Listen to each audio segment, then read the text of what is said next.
pensions, lessons from successful examples in Pakistan and beyond.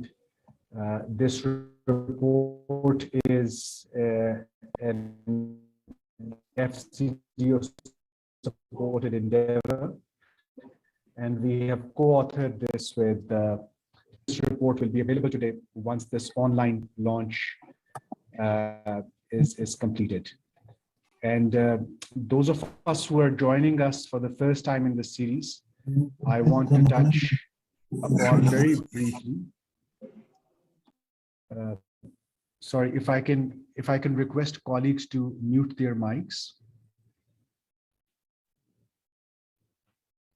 Those of us who are joining for the first time in the series, I want to touch upon very briefly on how and why SEED and SDPI are undertaking this series on reform of public sector pensions. As most of you who have been part of this effort, you would know that accrued pension liabilities are rapidly increasing and becoming a fiscal burden for the country. This trend is bound to squeeze the space available for development spending. In response to this challenge, the government of Khyber Pakhtunkhwa became the first provincial government in Pakistan to announce a contributory pension reform process as part of the budget 21-22. And the aim of SEED and SDPI's effort here is to support the provincial government in this reform process by reviewing the successful examples of contributory pension schemes and transitions from a defined benefit scheme towards a more fiscally sustainable model. Our effort is more specifically expected to help the government of Khyber Pakhtunkhwa design and roll out future contributory pension measures that would reduce pension liabilities on the one hand, while also providing an acceptable alternative to workers and pensioners alike. We were also guided by Mr. Taimur Khan Jhagra, the Finance Minister of Khyber Pakhtunkhwa, who participated in the inaugural session of this series and advised that this reform effort, which is of course being led by KP, cannot be spearheaded in the longer term by KP alone. And of course, he wanted us to work very closely with the Federal Pay and Pensions Commission in this regard as well. With this, let me now also introduce our esteemed panelists for today. We have with us today Dr. Omar Mukhtar. I'll just won't be doing justice to their extensive experience in the interest of time. Dr. Saab is team leader SEED. He has extensive public sector experience, primarily with public finance management and revenue domains, and has remained an advisor with DFID in the past as well. We are also joined by Mr. Muhammad Ali Gulfaraz, who is MD and CEO of Bank of Khyber. And Mr. Muhammad Ali Gulfaraz brings with him an extensive professional experience of 25 years in global corporate and investment banking.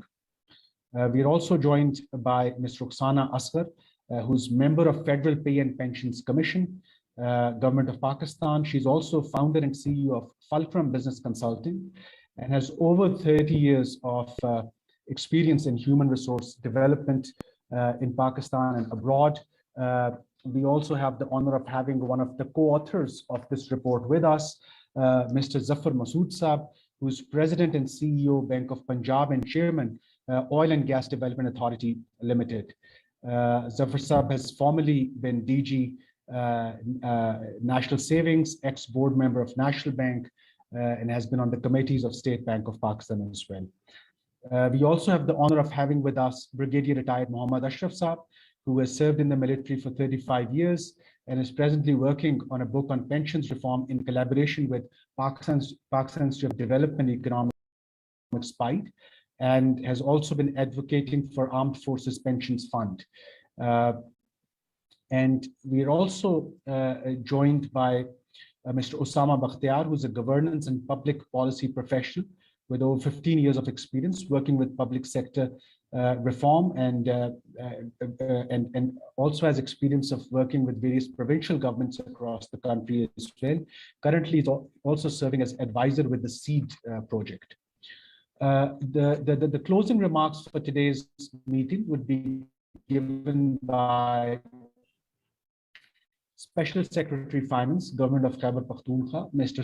Safir Ahmed Saab, who's an officer of Pakistan Audit and Accounts Service and currently on deputation to the Finance Department of Government of Khyber Pakhtunkhwa. Previously has also held the position of Additional Secretary Budget for the past 3 years with the government of KP. Just to quickly explain the format of today's discussion, I will first of all be inviting opening remarks from the team leader seat, followed by a technical presentation by Mr. Usama Bakhtiar, who's technical advisor seed program, and this will then be followed by remarks by our distinguished panelists who have joined here, and we will close with remarks by Special Secretary Finance, Safir Ahmed Saab. So without ado, let me now pass on to Mr. Omar Mukhtar Saab for his opening and welcome remarks, please. Dr. Saab, over to you. Thank you, Dr. Vaqar. Hope you guys can hear me well. So we are really grateful to SDPI for arranging this very important session on successful examples on pension reforms.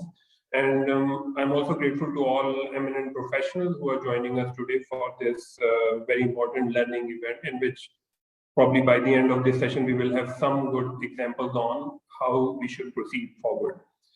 But I'll just very briefly open with some important numbers. We are talking about pensions here. So in the context of KP, so we are talking, if we are just talking about the pension issue in KP, it means about 170,000 pensioners, which are equal to currently 25% of Khyber Pakhtunkhwa active workforce. KP government this year allocated more than around 90 billion as pension expense in the current budget. And the most, I think, worrisome figure on this is that the salaries and pensions are growing at a rate of 14%, while the provincial receipts are growing at a rate of 8%. And by this trajectory, government shall have very limited resources, as you pointed out, Dr. Saab, that government should have very limited resources to fund development expense by 2027, which is what we call as a fiscal cliff. So just, just keeping these numbers in our mind, SEED is currently working on advocacy, but now we are also helping the government to implement the defined contribution scheme, and we are making a strategy which should be presented to the Finance Minister, Mr. Jagara, in January, hopefully. And with that, we would start our implementation phase of how to take this important task forward for the KP government. I think we are lucky to have a political leadership in KP who are actively focusing on this very important fiscal issue before it becomes a real, it's already a bit of really a crisis which we may not be able to handle in a few years' time. So my congratulations to the KP government, especially for tackling this particular issue head on. So without further ado, I would hand over to Usama Bakhtiar, who will take us through some successful examples on pension reforms the world over as well as in Pakistan. Thank you very much, Dr. Vaqar. Thank you, Masud. Let me just share my screen here.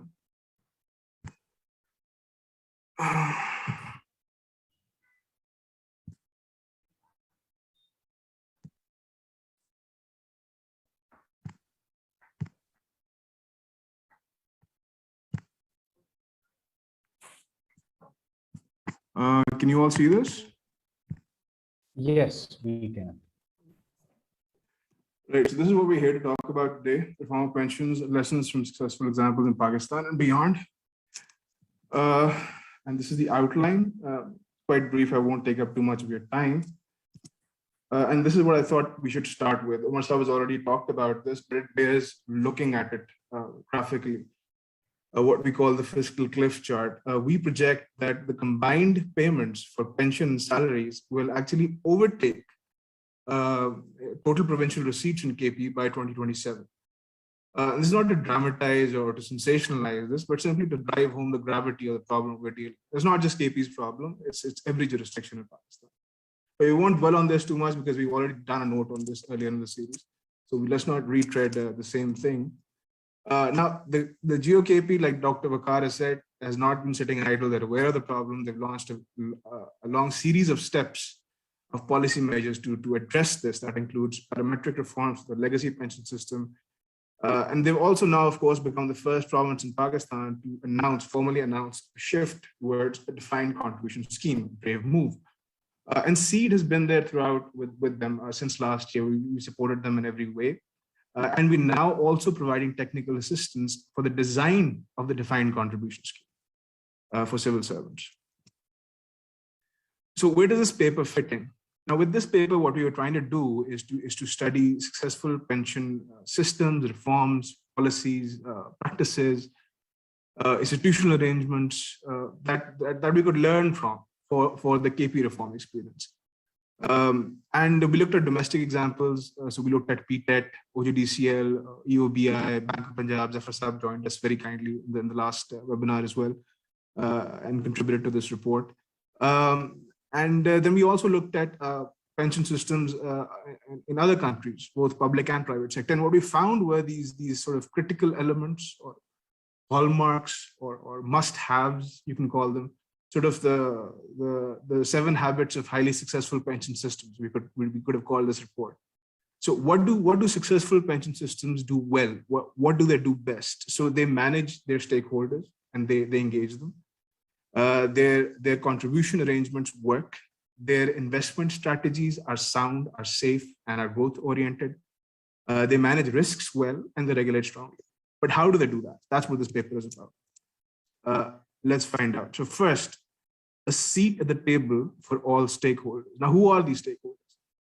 The literature tells us that we have to map and then understand the needs of workers, pensioners, government, bargaining agents. By bargaining agents, we essentially mean workers' associations, and taxpayers. And there are countries that actually run focus groups and surveys to try and understand these people and figure out how to reach them before launching any pension reform effort.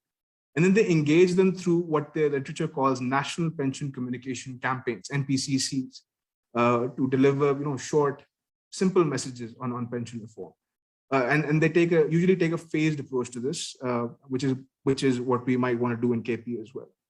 And then they ensure that these stakeholders are represented as far as possible on all governance structures in all relevant pension entities. Now, finally, a word on taxpayers. Why are they important? Now, in pay-as-you-go systems, taxpayers are doubly important because you're essentially paying pensioners with their taxes. So they have a stake in the system and they have a right to all relevant information. And we looked around and we found that the Punjab Pension Fund actually does a fairly good job of this. They regularly put up and publish online trustees reports, auditors reports, fund managers reports, which tell you how well your account balances are doing and so forth. So that might be something we want to look into for KP. Consensus on how the cake is to be sliced. Now, when you're moving from a defined benefit system to a defined contribution scheme, the first thing you want to figure out is how much of your salary are you going to put away for pension, and how much of that amount is going to come from employer versus the employee. That's the cake that needs to be sliced. And we've seen that countries slice it in any number of ways. So India, for example, started in 2004 their DCS scheme, and they started with a consensus-based rate of 10% for employees, which was to be matched by government. But they built in a provision for future revision. And they did this revision in 2019. They did a fresh round of consultations with civil servants, and then they raised the rate to 14%. If you look at Kenya, they introduced a DCS for civil servants with a contribution rate of 7.5% for employees, and then doubled that for government. But and even there, the employee contribution was staggered. So in year one, they're paying 2%. In year three, they're paying 5%. In year two, they're paying 5%. In year three, they get to the mandated 7.5%. And that's fairly common among even advanced countries. There's gradual increase in the rate. So if you look at Australia, private employer contribution has gone from 9% in 2002, and it will gradually rise to 2025. In 2025, it will rise to about 12%.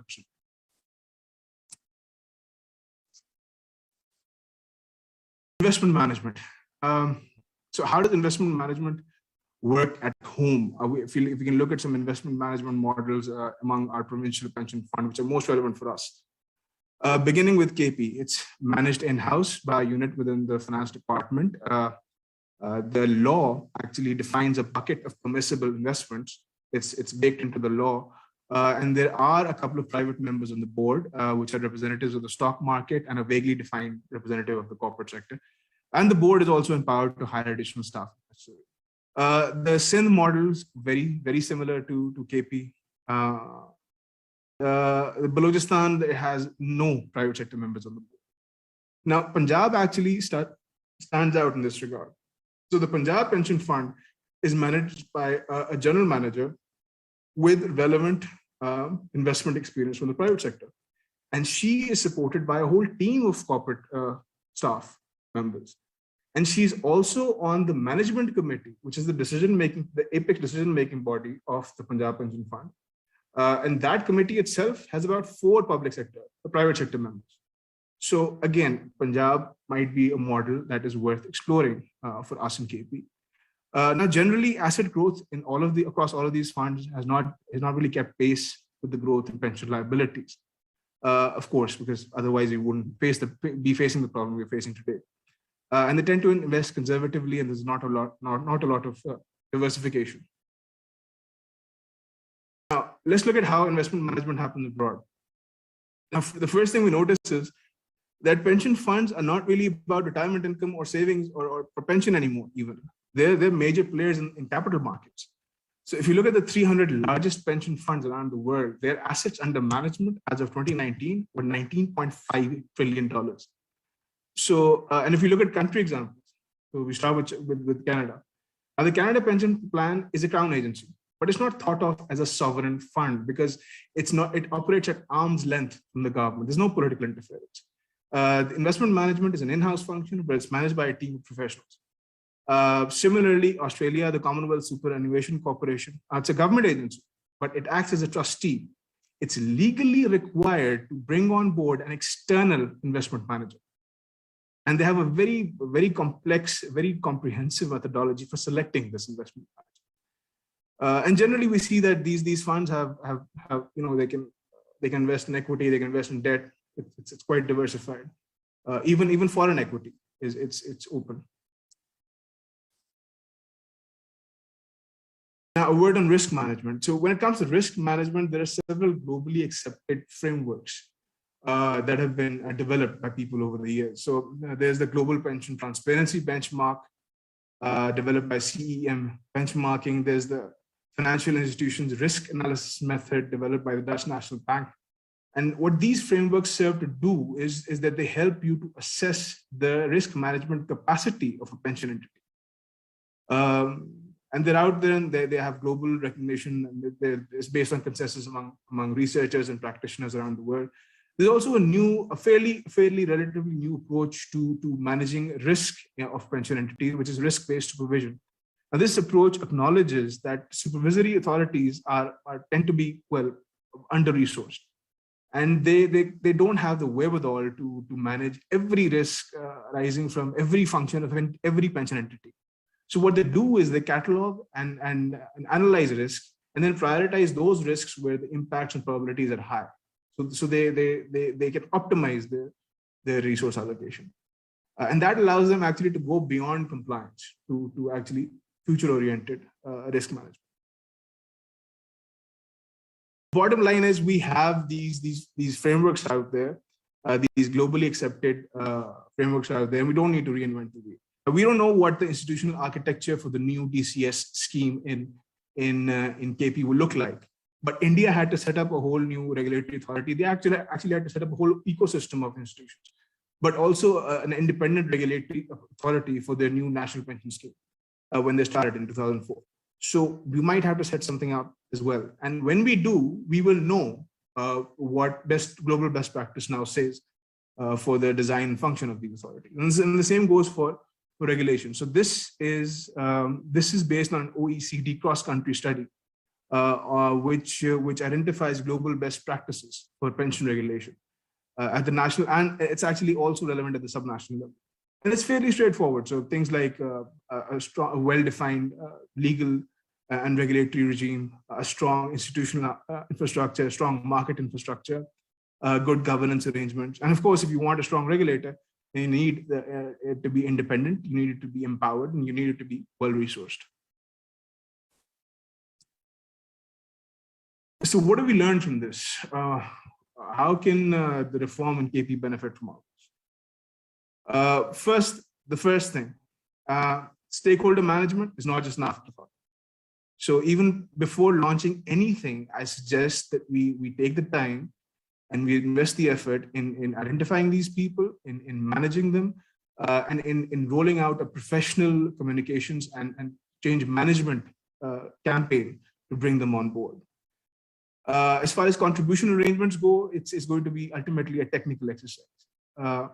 But what you can take away from this note is that there is no regional or global benchmark as such. Countries do what is best for them. But generally, we've seen that employers tend to match the contribution of employees, match or exceed the contribution of employees. And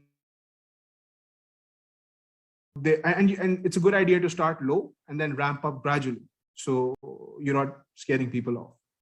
When it comes to investment, generally we've seen that the more diversified you are, the more successful you're likely to be. But we've also seen that investment governance cannot be separated from investment strategy. So the strategy won't work if the governance isn't sound. And so you need qualified boards, you need qualified teams to help you implement those strategies. And finally, for risk management, I think the first important step we'd like to propose is that actuarial studies become an annual thing. We do actuarial studies. We find out what we owe on pension today and in the future. We quantify pension liabilities on a regular basis and make that report available even to our legislators in KP. And then we publish it widely so that the gravity of it becomes sort of driven home for these people who matter. And for regulation, again, if we're going to set up an independent supervisory authority or a regulatory body in KP for the DCS scheme, then we know now, based on this paper, what global good practices are. That's it for me. Thank you for listening. Thank you, Usama. I really appreciate this very comprehensive presentation. I really appreciate the inputs. And I think if I have to summarize, there are basically 5 main lessons which you have put forward, drawing from a successful case studies, which of course involves stakeholder engagement, consensus on how, as you rightly said, how the resource pool has to be divided, investment strategies that could deliver safe and sound asset growth, proactive and transparent management of risk, and last but not the least, a well-designed regulatory framework.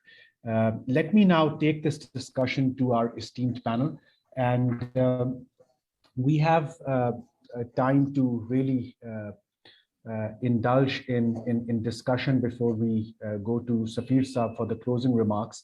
So I was hoping that maybe we could have a round of 2 questions. I could first ask for your opening interventions, and all of us could limit ourselves to 5 minutes each, and then I could come back to you with a second question, and we'll have another round of 5 minutes each. Let me start with Ms. Rukhsana Asghar Saiba, who's now member of the Federal Pay and Pensions Commission. And Madam, really, we wanted to ask if you can briefly inform us regarding the proceedings of the recent Commission meetings. What priorities is the Commission looking at? how soon the government will be able to embark on the recommendations of the Commission. Over to you, Madam. Assalamu alaikum, everyone. Thank you so much, Vaqar sir, for this opportunity. We as 4 members have been added to the Pay and Pension Commission as of December 1st. So we have obviously been in the process of collecting a lot of data. We are going to assess what the actuaries have done to date. And I'm really appreciative of what work KPK has done on this front, because I honestly feel there is no reason to reinvent the wheel again and again. Since so much work has already been done, so much effort has gone into this, and our thoughts are similar, that obviously you need to have defined contributions rather than the fund being funded by the government alone. And the idea is that, yes, it may be easier to implement this for the coming generations or the coming employees, but how do we manage what is presently there for the existing employees who are on this pension commission, which I think is the tougher question, and I don't think there are many answers to that as of now, except that we leave it as is and we see how we can channelize the upcoming employees rather than the ones that are existingly there, because you can't really just by the stroke of a pen reduce anything that they are getting as of now. So this is where we are. We are analyzing, and our first meeting is scheduled to be held on Monday for this commission. And there are basically now 4 commissions working on the entire portfolio, from a complete compensation aspect to the benefits aspect, the pension aspect, and obviously there is the armed forces. So these are the fronts that the commissions are working on. And I just informed you about what this commission is doing. So we hope to see some good results soon. And there is a lot of work involved, as I just heard from Usama Bakhtiar, who did an excellent presentation and made things very, very easy for us to understand, which I really appreciate. And having heard him, I think the task is not that great, except that we need to have some kind of a dialogue between the stakeholders and get them on board for all of this to get implemented. For me, really, the implementation is the key, and not the the work, because the work has already, I feel, been done. It may need some tweaking, it may need some some more analysis, but I don't think the results are going to be very different to what we have already heard from Usama. Thank you, Madam. Appreciate these inputs. And let me move to Muhammad Ali Gulfaraz. I understand that, of course, he's heading the Bank of Khyber now, and being a key public sector stakeholder, how does he see the role of pensions reform at a provincial level, and how is this challenge going to be tackled, and how is BOK positioning itself to be a partner in the solution? Over to you, Gulfaraz. Thank you, Ji. Assalamu alaikum. First of all, obviously, as has already been outlined in the beginning, the scale of the problem is big and it's getting bigger, and it is ultimately a solvency issue if not addressed as soon as possible. So clearly the importance of addressing this issue cannot be underestimated, and it needs to be addressed quickly. There are obviously 2 parts to the problem. The easier addressed one is what to do with future employees, which can be shifted on at the government's discretion to a defined contribution plan. And the big and much more challenging issue which needs to somehow be solved is what to do with the substantial unfunded liability for the existing defined benefit holders. And as recently alluded, there isn't a straightforward and easy answer, but there are options and things that can be addressed in tandem to try and tackle this bit by bit. So firstly, what can Bank of Khyber do as a key stakeholder and partner of the government of KP? So firstly, any plan that is put together ideally needs to be outsourced to a third-party professional financial institution for best governance. So that is one obvious role where Bank of Khyber can be a partner for the government in terms of understanding, and helping to manage the fund, in advising the trustees on investment options, and then basically investing the fund according to the agreed criteria, and also helping in the distribution of the benefits to the pensioners. So, so that is a fairly obvious role that Bank of Khyber can play. But just coming back to what can the government look at? And in this respect, so firstly, when it comes to defined contribution, as mentioned, that it is fairly easy for the government to decide for future employees to join from day one on that plan.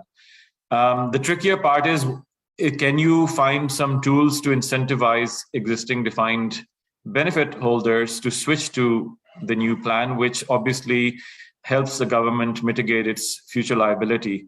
And there can be sweeteners and incentives that are created which are specific and can help the government in reducing some of this liability, because I don't think that you can get all or even a very large majority to switch, but you can certainly reduce some of that liability by getting some numbers. If you look at what governments around the world have done, so for instance, in the UK, the advantage of Pakistan is that the economy is growing, and it has been growing at a faster clip than some of the mature parts of the world. But in the UK, the government came to an assessment that they just were not going to generate enough future value in order to be able to meet this growing obligation. So they have done some other things. For instance, they raised the retirement age at which the benefits will start. It has a impact of reducing the government's liability, gives you more time to fund the portion. So that is one thing which governments have done around the world. Now, it may not be a very popular tool, but when you're looking to find answers to an insurmountable problem, that is something that can be looked at. And that can also be, incidentally, a sweetener tool to get people to switch, because if you say that you either have to wait longer because there isn't enough funding in the system to pay, or you can take your retirement earlier by switching to this alternative plan. So that is one other thing that can be done. I think the other thing is that, the problem is essentially arising because the liabilities are growing at a faster rate than the income. And so that's where, the problem is that Pakistan offers a relatively limited range of investment options, and widening the investment options also creates greater possibility to grow the income faster and address that issue from the other side.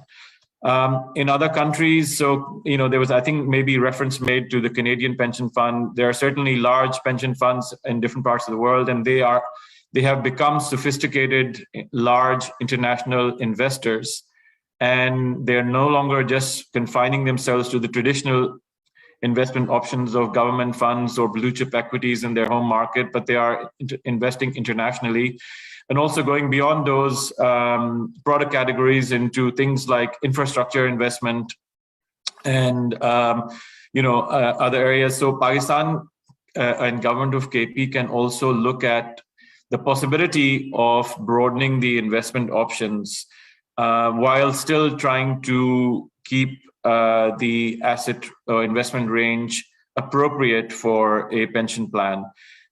So key types of alternative options could be infrastructure assets, things like pipelines, things like motor toll roads, and energy generation assets and so on. These are long life assets with a predictable, reliable income stream.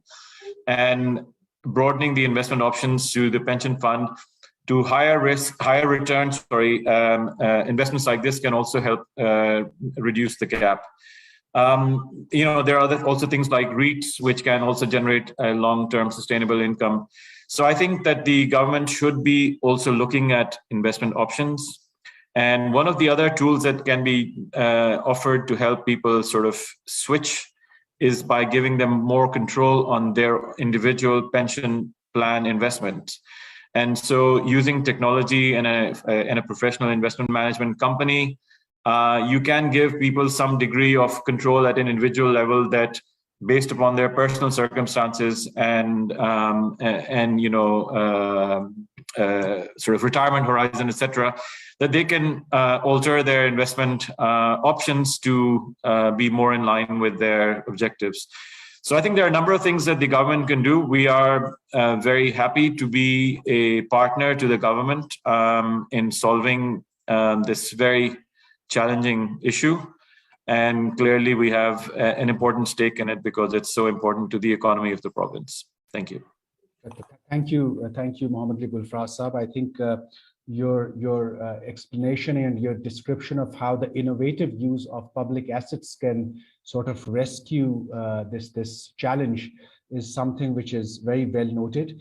And I think I will have another related question, but let me for now move on to Zafar Masud Sahab, who's also one of the co-authors of this report, really helped us think through the problem. While of course I did have a question related to the role of financial sector in the public and private pensions fund, but I think I first want to pick up and give that observation which Ms. Rukhsana Asghar had made about the fact that the advice is there, but the issue really lies, or the challenge really lies, in timely implementation of that advice. And Zafar Sahab has been part of several such efforts as well. So maybe Zafar Sahab, I'd first request you to touch upon that observation, that given that much of this advice is a no-brainer, why is the implementation becoming such a challenge? Over to you, sir. Shukriya, Dr. Sahab. It's very good to be on this on this platform again. It's really a pleasure and an honor to be part of this publication, which is a very important initiative to my mind. If I were to list down 3 or 4 or 5 large fiscal issues that the country is overall facing, obviously pension certainly sets in well in that top strata.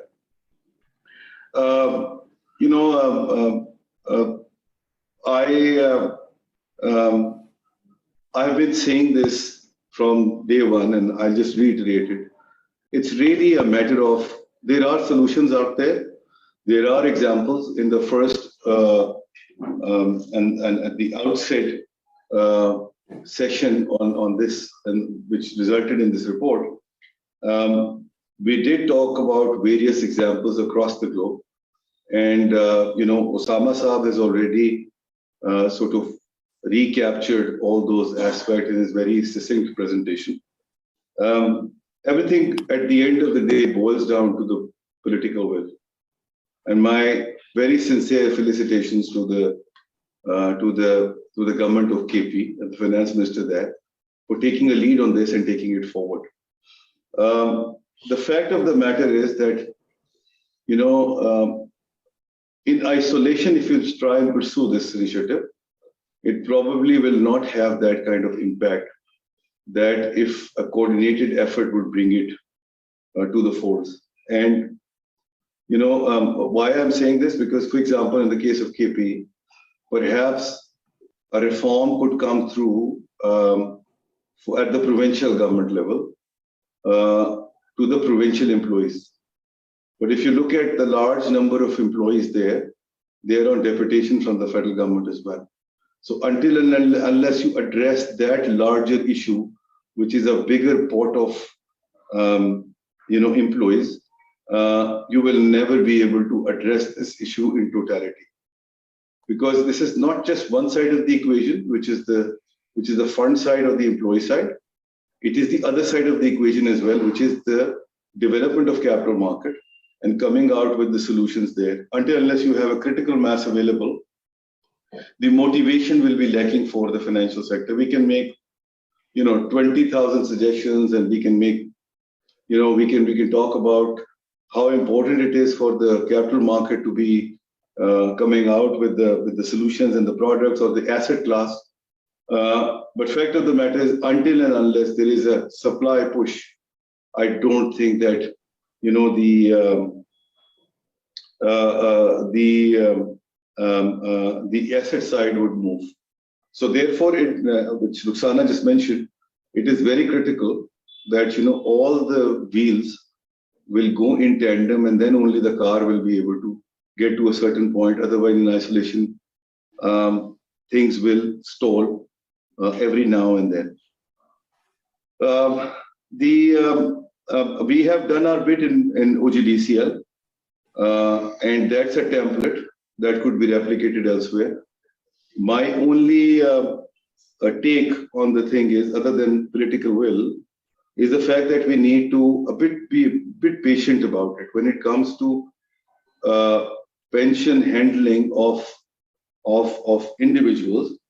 It's a very sensitive topic, and we all need to be very mindful of the fact that it is not just that individual, it is the entire ecosystem and the families around that system that gets impacted with this. So therefore, we need to follow a phased approach. We need to follow an approach in stages. Usama just talked about India. I also noted that example down. We from 10% to 14. We at POP are also considering doing something whereby we'll start out with the limited contribution at our end, predominantly by the employees, and then it will lead to completely employee driven. In fact, I would go to a next level, and I would say that other than the fund management approach, perhaps we need to move further out. And I know some people who are already working on it, whereby the individuals will have the control of their own contributions. And thanks to technology, that is very much possible now through various modes. So it's actually moving away from the defined benefit to defined contribution, and defined contribution predominantly by the employer, to actually employee making the call, and then individual employees making the decision on it. Ali Zafar Sahab spoke about out of the box solutions. Uske bagair koi guzara nahi hai. Out of the box solution nahi hoga, so we will not go anywhere. He talked about a few examples. Mera apna ek pet example hai, jo main har dafa quote karta hu, and I would like to quote it again, is the fact that our government is cash strapped, but it is asset rich. So perhaps another thought is that rather than funding these pension funds, the pension liabilities, perhaps an asset allocation would help, which means a gradual funding of those assets and development of those assets over a period of time. So just to quote you an example, for example, we have the secretariat in Islamabad, the Pakistan Secretariat, that could be given to the pension. We have to create a pension fund as such, which not necessarily have to be funded. And I'm talking about the past liability.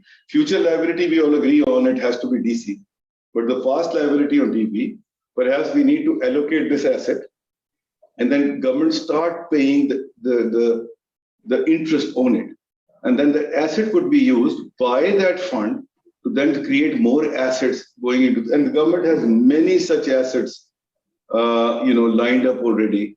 And I think my pet take there is that, the quickest and the most viable solution is to segregate the two, DC for all the new employees, DB asset allocation to them. And then obviously, last but not the least, the most important one is to engage the professionals. Somebody quoted the example of Punjab. I don't know if Omar Saab ne quote ki thi or Usama ne quote ki thi.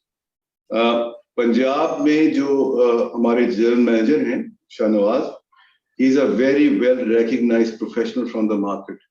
He's been paid market salary, and he's done a fabulous job. By the way, he was the pension fund head in Sindh before. He did a brilliant job there, and now he's done a brilliant job in Punjab as well. So the engagement of professionals at this level as well, whether it's asset allocation or cash allocation, would also be the key. Dr. Sahab, with that, मैंने आसिफ साहब से गुजारिश की थी कि मुझे जल्दी इजाजत चाहिए होगी. मेरी एक और engagement है, तो अगर आप इजाजत दे तो मैं. I understand. Ji, I was informed, sir. लेकिन आपको invite करना जरूरी था because you are one of the co-authors. So also wanted to thank you for the report. Really. Yeah, it's my pleasure, really. And for your intervention. Always there. And congratulations to SDPI, Retd, and the government of KP. Shukriya. Sir, thank you. Let me now move to Brigadier Mohammed Ashraf Saab. Sir, we have seen your recent research work, and you have written on the subject as well to expedite the reform of public sector pensions. So really, the opening question from you was how your message from Saab's presentation today and how your research is relevant to the government of KP, which is here with us. So key pointers on that, and then we can come back to you with a second round question as well. Over to you, Brigadier Saab. Thank you very much, Vaqar Saab. I went through the report which was compiled, and I must say a lot of effort has gone in, and it provides the right foundation material for us to build onto it. The examples are, again, very relevant, both in terms of the local examples as well as the examples from some of the pension plans abroad. Now, having done so, I would take on from your one of the sentence where you mentioned of a financial cliff in 2027, which is not too far, about 6-7 years from now. And this actually shows that the pension fund as it is today, or the pension schemes as it is today, is not sustainable beyond the immediate future, not even the midterm, and it's going to be viable. So there is a lot of urgency which is associated with the reform package to be finalized and implemented. We have, more challenging situation because the existing pension expenditure is rising to unsustainability, and also that the economy also is not in a very good shape. The difference between the rise of the revenue and rise of the pension expenditure is more than double, and it obviously is not a good sign. So we have to come up with some methods, out-of-box solutions, as just mentioned by the earlier speaker, to not only to cut down this rise, create a fiscal space, but also to have a very long-term projections, which I have not been able to come across. Even the National Pay and Pension Commission, which is working now, and we have a member here, is talking of 30 years projections and not beyond that, which is, to my understanding, very insufficient. The other pensions funds have been working on 100 years as a minimum, so we need to, I think, look into those areas. But primarily, I think there is also a discussion needed between the division or the separation between DB and the DCS. As I understand, the defined benefits, which currently is the system, should continue to be the responsibility of the state or employers in case of the private sector. But it too has to be a contributory funded pension system. And where we just talked from Zafar Saab about long-term investments and revenues coming into it. So at the end of the day, the government or the state or the employer should only be contributing making the contributions that starts with the first day of the of an employee joining the service, and not the pension which presently is being paid over a long-term period. It could be 10 years, 20 years, but this is how the Canada Pension Plan and others have proceeded. We also, I think, need to look into the role of pension funds towards the economy. I think that is one area which I have not seen much in discussion in Pakistan. Because pension funds all over the world and wherever they have been successfully designed and is working, they are the pivot for the national economy. For example, in US, the 76% of the US stock exchange is the shares are owned by the pension funds. Imagine if this 76% of the pension funds are not there, what would be the shape of the economy of US? And they are to the tune of about 144% of the US GDP. Likewise, Netherlands has something like 196%. And ironically, our share of the pension funds toward GDP is one of the lowest in the world, less than 1%, 0.08% to be precise, as per the OECD report a few years back. So we need to, I think, broaden our perspective and take into account the bigger dimension, and then we should be able to, I think, look into it in a holistic manner. There has been a mention of Punjab Pension Fund. I must also acknowledge Punjab Pension Fund has been doing a great job as far as the management part is concerned. Recently, I had their ex-manager, Jo Akil Khoja, he was my colleague, and he was doing, again, I have fairly good amount of understanding on that. But I was going through the last 2019-20 actuarial report of the Punjab Pension Fund, which talks of about 65% of the salary as contribution to sustain the pension fund. I hope I'm wrong on that, but that clearly is mentioned in the actuarial report of the Punjab Pension Fund. If that is the case, then obviously there is something has to be done. And it's not very difficult to understand because pay-go system inherently it cannot be a long-term solution.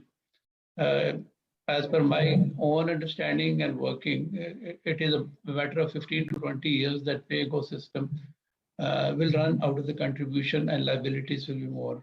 So we probably would need to expand the mandate, which is true also for the Pay and Pension Commission, which we have a representative here, Rukhsana Saima.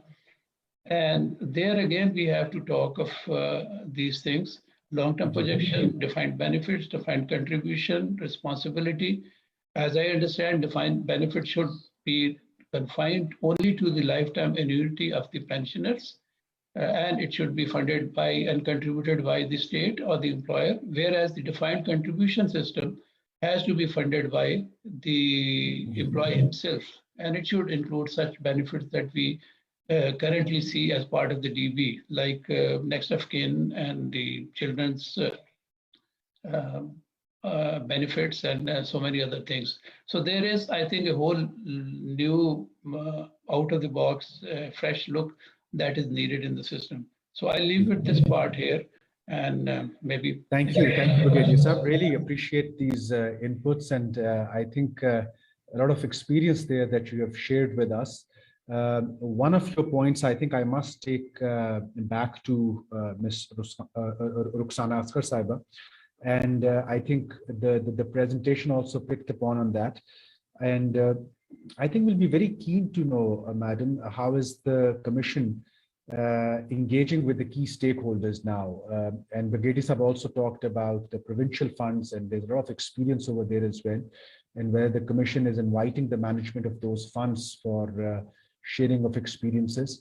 Or let me also put it this way, if there is room for more inputs to be sent to the Commission, because I can see that some very experienced people have joined us today for this discussion. If they want to send their inputs to the Commission, what is the current process of public-private dialogue here, and how can they approach the Commission, and how open is the Commission to receive their advice at this stage? Madam. Madam, आप mute पे हैं.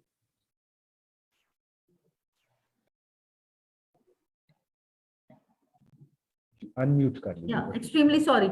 Yeah.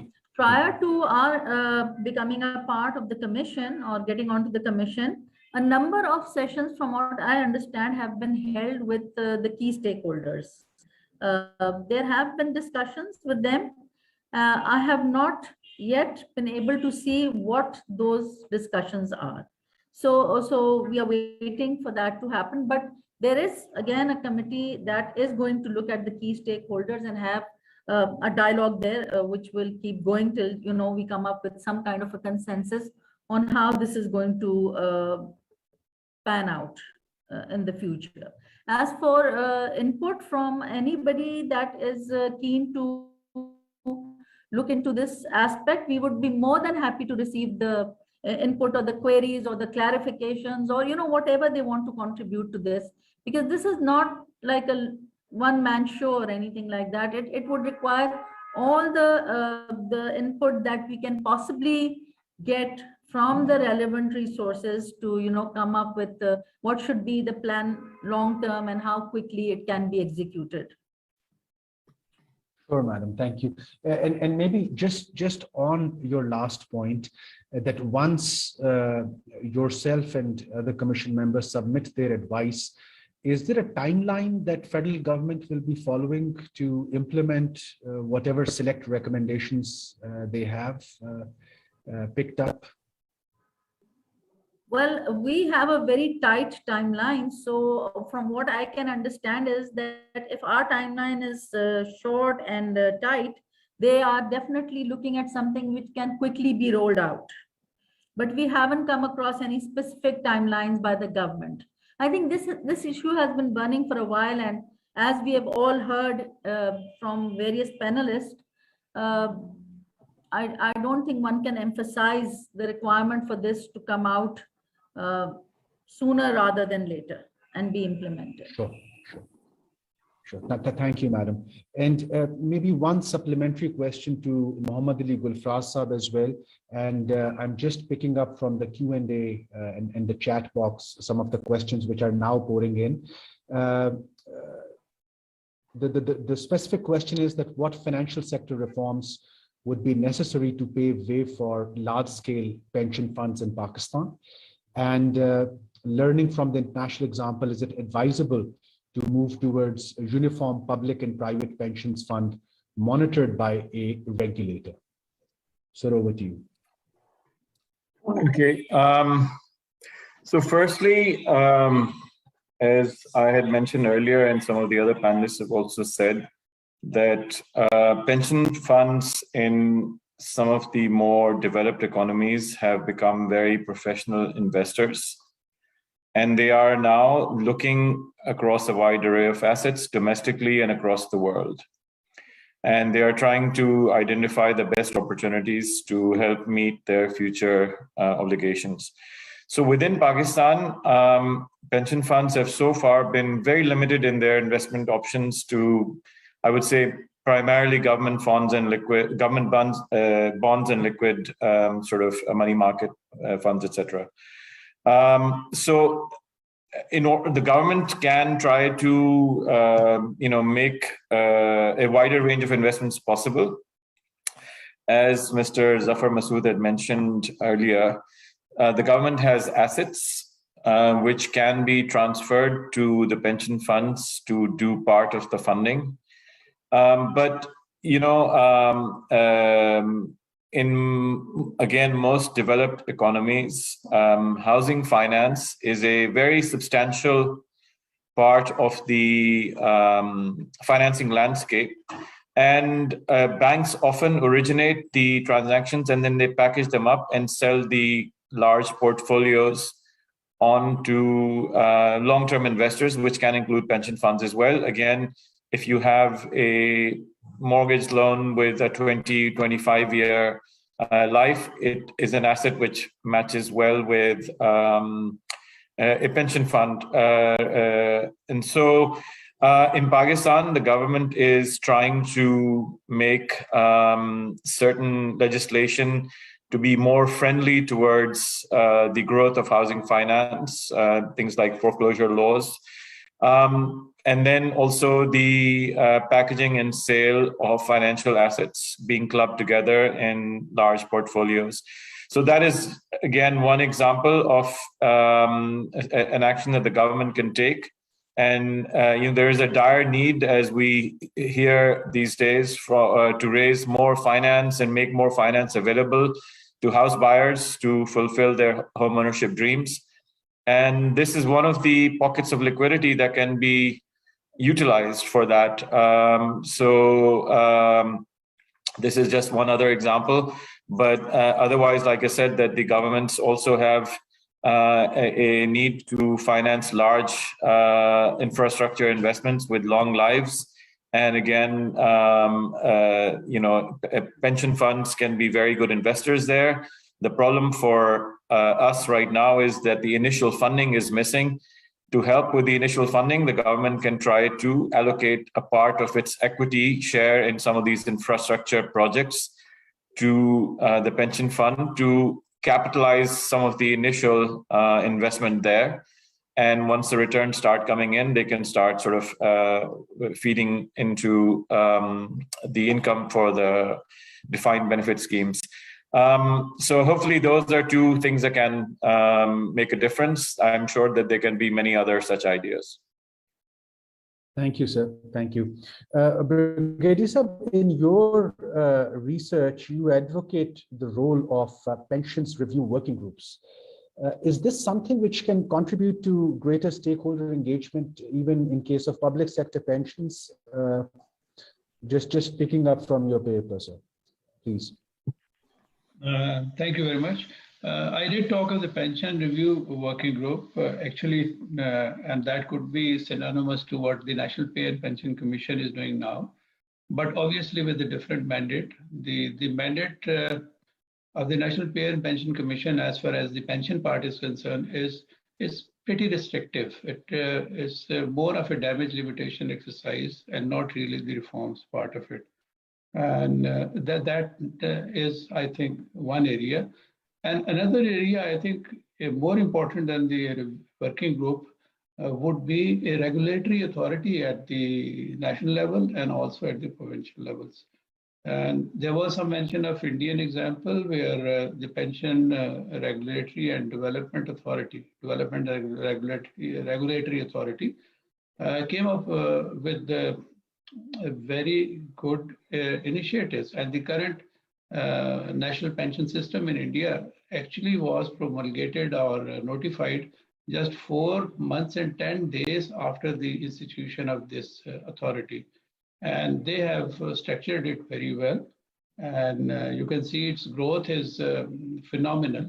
It has increased, I think, more than 100% per year kind of a growth has been noticed in that. And within 5 years, starting from the public sector pension plan, it was open to include all the corporate sector and the civilian entity also. And as for my understanding today, the pension coverage in India, because of the efforts of the Pension Development and Regulatory Authority, is something like 30% of their workforce being the member of this pension plan.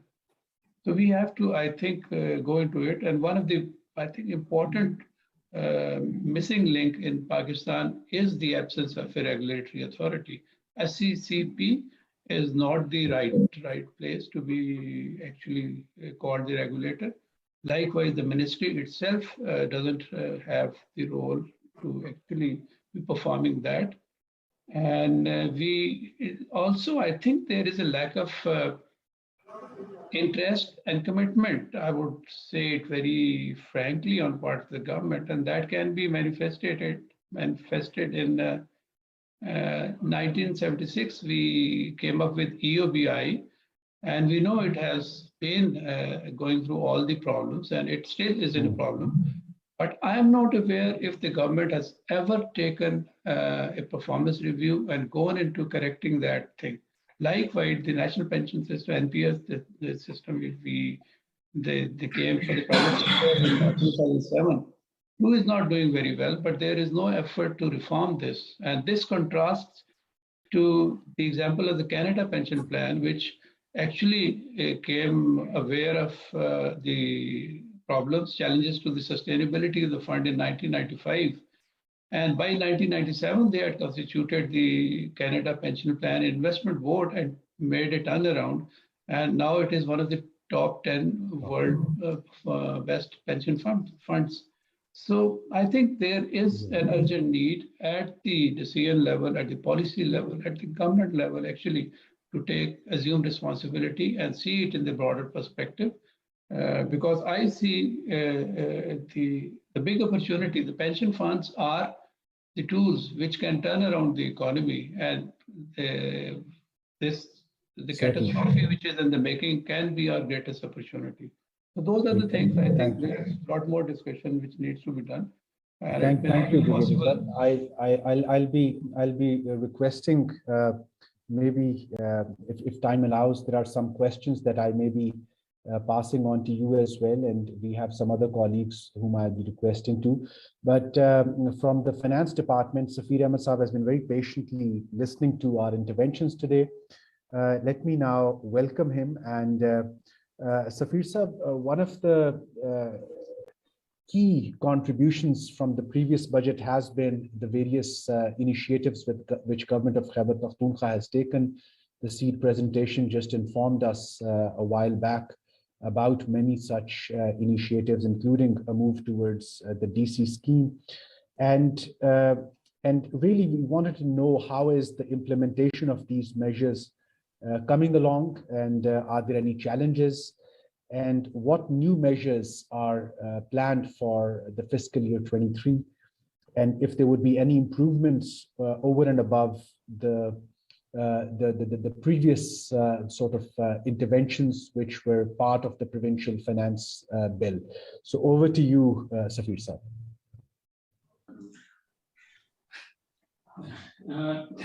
Thank you, everyone. And so sorry I joined the session quite late. I was in a meeting with the Secretary of Finance.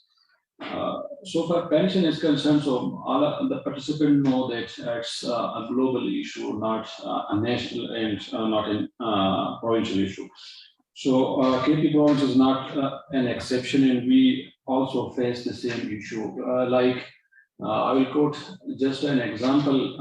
Our pension bill was just 76 million rupees in 2001, and it is now 92 billion rupees in 2021. So you can imagine that how much we increase our pension bill. There are many causes which contributed to this increase, earlier we have a very manual kind of pension, and the pension payment was manual. The people came into the banks, they made manual payment in their pension payment orders. Another cause was the very kind of liberalized pension regime, like everyone within the family who was entitled after the death of a civil servant with it's his or her spouse, then the siblings, and you name it. So we have almost 14-15 tiers, and it was near to impossible to eliminate a pensioner from a list. In KP, we have on average 12,500 people retiring every year, but less than 500 people are eliminated from the system. So what we did in this area, we taken a few steps. Some were successful, some were struck down by the various courts. The first and the foremost system was to digitize the pension payment system. So we are very confident, and we are proud that we are the first province who digitize the entire pension regime. Now it's through the DCS system, the direct credit system. Each and every pensioner got his or her pension in their respective bank account, like the salary. We eliminated more than 13,000 ghost pensioners in the process. Like once we reached at 97 and 97.5% digitization, we stayed there for almost a year and a half. Then we issue a press release in the leading newspapers that we have 100% digitized all the pensioners. And in our opinion, the rest of the pensioners are ghosts. However, anyone who came in with credentials, so we will pass him or her through the system. And if he or she is a genuine pensioner, so we take him or her as the genuine pensioner. Now, afterward, we inform all the banks that the KP government will only pay back the digitized portion of the bill, pension bill, and we are not going to pay any manual pension payments. Number two, we have come up with a conservative pension regime in the form of revised pension rule, and we notified it in September the 6th this year. So we have cut off majority of the layer down the stream. So it is a step which will help us in short to long term, and not immediate respite will be given, but it is an important step. Over a period of time, the pension rules were very much liberal, some due to court decisions, other due to other matters, but it was quite liberal pension regime. So we make it conservative, and we notified our new pension rules in September this year. It's available in the website of the Finance Department. Then we have come up with a pension post-audit software. It is in the testing phase. We have developed a pension post-audit software. It is in the testing phase. We have tested it in 2 districts, and it is very good, but there are some issues. We are fixing those issues, and after a month or so, we will be deploying it to all the districts. So what it will help us? It will help us in a way that every month we run the pension roll system. All the pension are credited to the respective accounts. Then afterward, we will be running this pension post-audit software. So any unauthorized pension or portion of pension, if anyone got, it will be adjusted in subsequent month. And the last and the very important one was we have announced in the budget 2021 that we will be going to a defined contribution-based pension scheme. For this purpose, we are in a process to amend the respective section of Civil Servant Act in order to pave the way for the contribution-based pension scheme. It is in the law department. We will be successful in getting it out from the law department within next week, and it will be placed before the cabinet. Afterwards, it will go to the House, and this will enable us to start the new defined contribution-based pension scheme for the new entrants in the province, not for the existing pensioners. And we are determined and hopeful that we will be successful in getting it start from the next financial year. In the meantime, we have taken a step. We introduced an amendment in our pension law, and we increased the retirement age from 60 to 63. It was struck down by the Peshawar High Court, but it was referred back by Supreme Court to the Peshawar High Court to consider it. But the government take it back due to some reasons.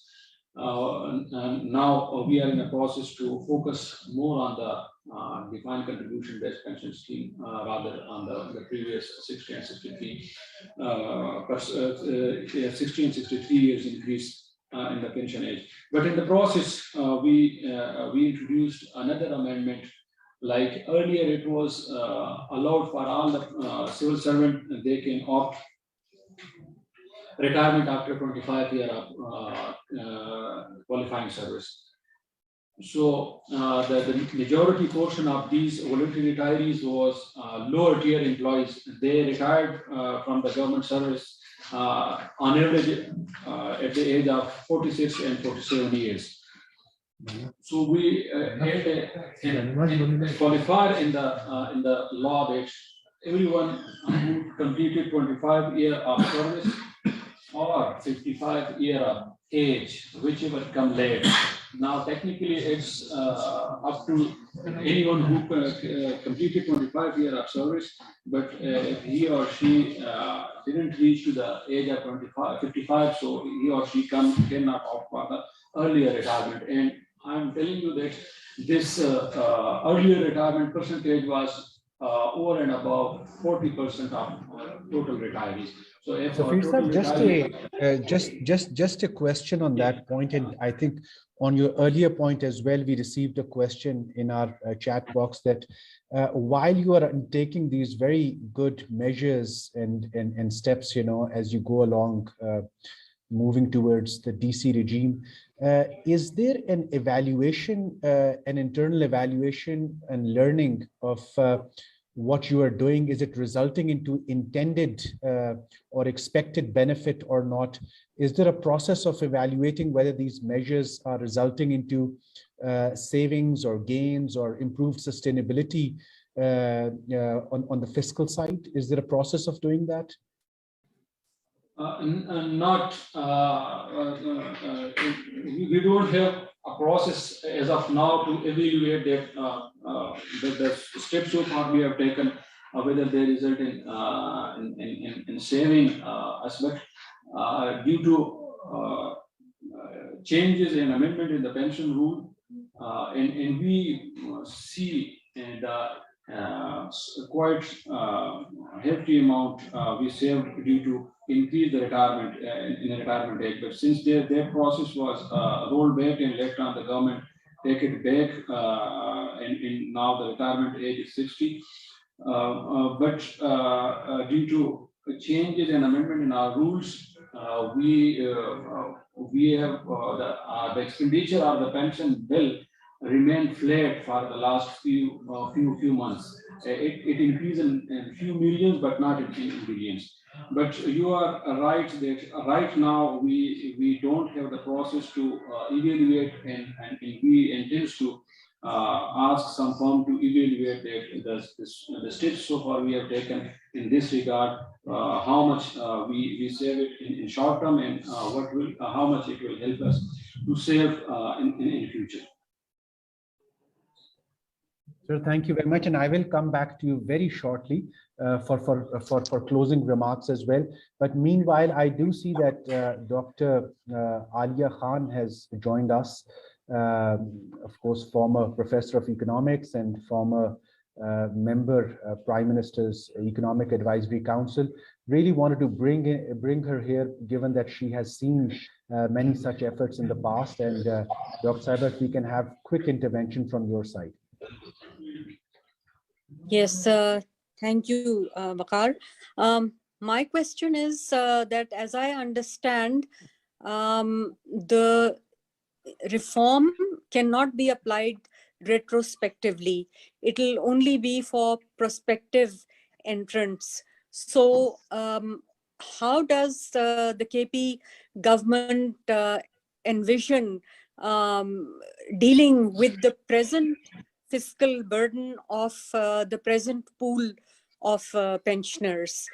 Because obviously they have contributed at a certain rate, and they are not going to, accept another scheme to be applied to them.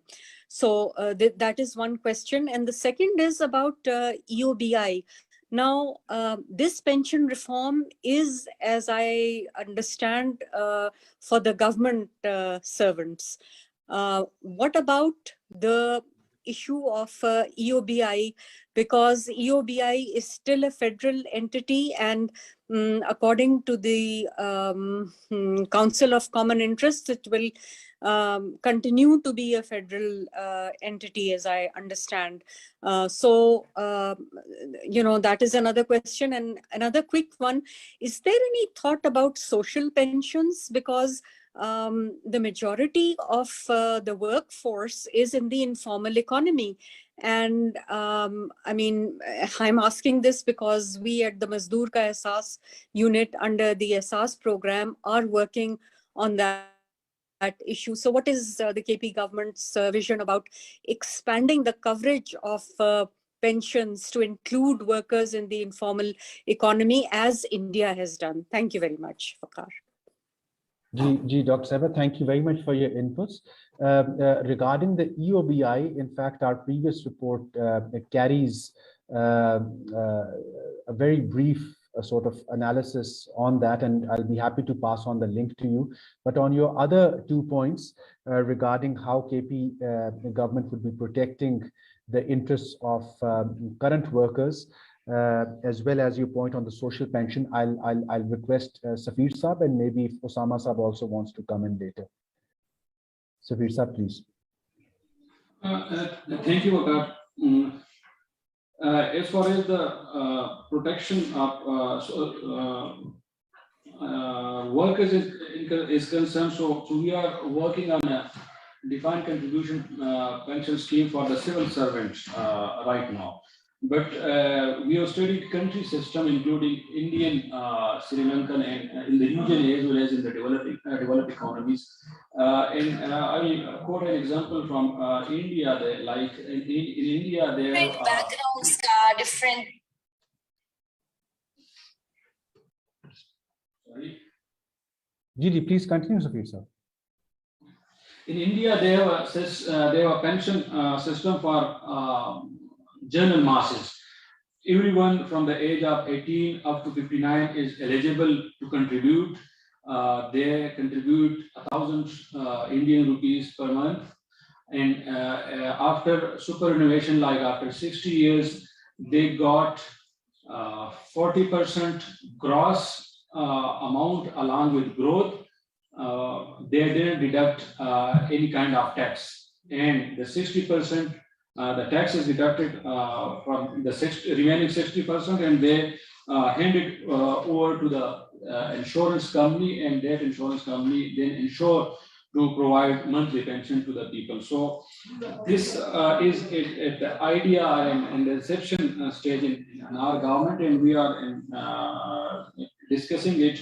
That after successful implementation of the contribution-based pension scheme for the future civil servant of the province, we intend to introduce this scheme, but it's very quite premature at this stage. It will take some time to get to mature and to introduce, but it is very much on card that we intend to have a pension scheme for common people who are not civil servant, who are not government servant.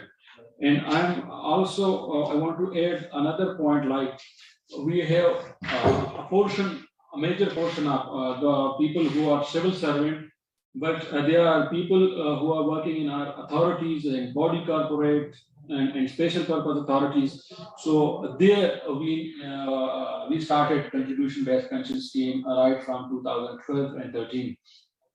Like I was working in tourism corporation and tourism department, so there is a scheme in which the people, the employees contributed certain portion of their salary, and the matching grant is contributed by the government, and then it is invested in. At the end of their service, they got the full amount at retirement. Thank you, sir. Usama sir, would you like to add here as well? Just briefly, so we covered in our presentation that the KP government, A, they're moving into DCS, but B, they've also made parametric reforms to the existing system, which is the DB or the legacy system. So they've done some weeding of the family beneficiary tree of family pensions, which had about 13 layers in the past. Now it has about, I think, 6 to 7 layers. So they've saved some money there. They've weeded out dual pensioners, people who were receiving pension from 2 places. Some active employees were actually receiving pensions. So they have made these reforms. Plus, they've introduced a minimum retirement age for early retirement as well. So all in all, they've saved about $25 billion a year, or 25 billion rupees a year, sorry, over the next 10 years. We estimate that's an estimate. So if that helps, whether that's happening or not, Safir, like Safir Saab said, we have no real way of checking, but that's the estimate. Thank you, Usama Saab. So we are just left with probably the last 4 or 5 minutes, and I want to really go back to the panel for their closing remarks. And maybe I can start in the reverse order. And maybe if we can have closing remarks of maybe 1 to 2 minutes each. Brigadier Saab, let me start with yourself, please. Thank you very much, Vaqar sir. It's really heartening to see an open discussion on this issue, and which is very, very rare, I think, in the context that we are talking. And I would emphasize a long-term perspective planning, also understanding, I think, of the DB and DC as both, and investment plan and strategy, which is central to the success of any pension funds. And we can learn a lot, I think, from examples in India, Malaysia, which are the regional countries, and that can be implemented. I see the main challenge is actually in the perception at the conceptual level. At the operational and management level, the pension funds may not be really too complicated an issue. But whether we are clear on that, I have my reservations, and I do not see that kind of a clarity. We are thinking of 100 years, 150 years plus. We are talking of the social pensions that was highlighted, which is a very important part, and sustainability and role, most importantly, the role of pension funds on the economy. I mean, to me, I think the major role of the pension fund is the growth of the economy. The benefits which the pensioners draw is, to me, an outcome. It is not really the first thing. What we have been thinking is only the sustainability without out-of-the-box solutions, which can multiply these contributions over a period of time. Because the pension scheme, somebody joining at 20 years of age and retiring at 60 years, gives 40 years very long perspective in which the investments can be managed and increased manifold. Another just, I think it's a conclusion, but a new idea I would like to leave here. In a country like Pakistan, where we have a short difference, huge difference between the revenue increase and the pension expenditure. Also inflation, which is somewhat in double figure now, and it may not be receding very soon. We should think of substituting the benefits with such arrangements like house or education or some of the other sport. And that could encourage, I think, the participation to a great extent. And these are some of the things that I would like to say. And in the end, thank you very much for the opportunity. Thank you, sir. And maybe now I can request Muhammad Ali Gulfaraz sir for closing remarks, please. Thank you. So I think, firstly, I would also like to echo the fact that the very fact that we're having this conversation shows the seriousness with which the KP government is looking into this challenging issue. I think it is also clear that the time is running out and something has to be done. And doing nothing is not an option. So there is a need for out-of-the-box thinking. And the primary challenge is how to fund the defined benefit liability, which is already established. And that's where some political will and resolve will be required, because pension reform is never popular. But the reality is that there is a need, in my opinion, for the government to take the employees into confidence and try to find a constructive solution where both realize that the current obligation is not viable and cannot be sustained, and unless some reform is agreed, which makes the system sustainable and solvent, the pensioners also stand to lose. So it's in their interest as well to come to a framework that ensures the viability and sustainability of the reformed system. So in this regard, I think this is an excellent conversation, and I hope that the government is able to take some practical steps forward towards solving this problem in the very near future. Thank you. Thank you very much, Mohammad Ali Gulfaraz Saab, and over to Ms. Rukhsana Asghar for her closing remarks.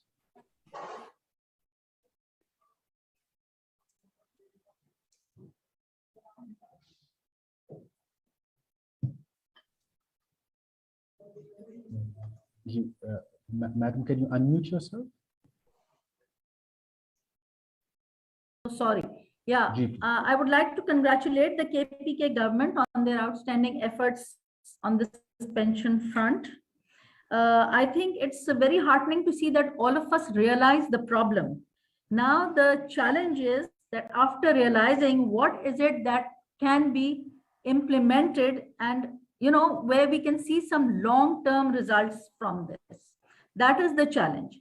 I honestly feel that the two major elements of making this a success would be getting all stakeholders on board, and secondly, getting a strong legal framework in place for the implementation of the stuff that the commissions are coming up with, the work that has already been done. Now we need to really implement this for the longer term. So yes, easier on the newcomers, but we do realize that something has to be done for the existing ones. Now, how we can manage what we have in the kitty and how we can manage to, streamline this, that is for me the bigger challenge at the moment.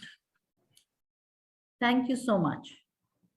Thank you, Madam. Really, you have rounded it up very well and makes my task very easier to really close the meeting. Let me start by thanking our audience today. We were going live on Facebook, and we had very engaging audience at over Zoom as well. We couldn't take many of the questions, but we'll see if we can connect you with the panelists to really arrive at answers. The report is now available for download. You can see the link which has been posted in the chat here, and you can download the report. Those of us who have joined us over Zoom, we've also pasted the link over Facebook as well. Let me also thank the team at SEED, Dr. Omar, Mukhtar, Usama, Bakhtiar Saiba, Tufail Saab, and their team, Seher Saiba, who have really contributed to this effort, and really thank you for your partnership with the SDPI on this. Let me also thank our panelists for today, Mohammad Ali Gulfaraz Saab, Zafar Masud Saab, Ms. Rukhsana Asghar, Brigadier Muhammad Ashraf Saab, Mr. Safir Ahmed, Usama Bakhtiar Saab, Umar Mukhtar Saab. So really grateful for all your inputs. And as I think our panelists said, the work doesn't stop over here. So our webpage, which contains this report, is really open to your written inputs as well. So many of those who have contributed to the Q&A today, please feel free to post your inputs over there, which we can then take forward to the government of Khyber Pakhtunkhwa, as well as to Federal Pay and Pensions Commission as well. So once again, thank you very much for your participation, and we'll formally end the meeting over here. Thank you. Thank you. Thank you. Thank you. Thank you.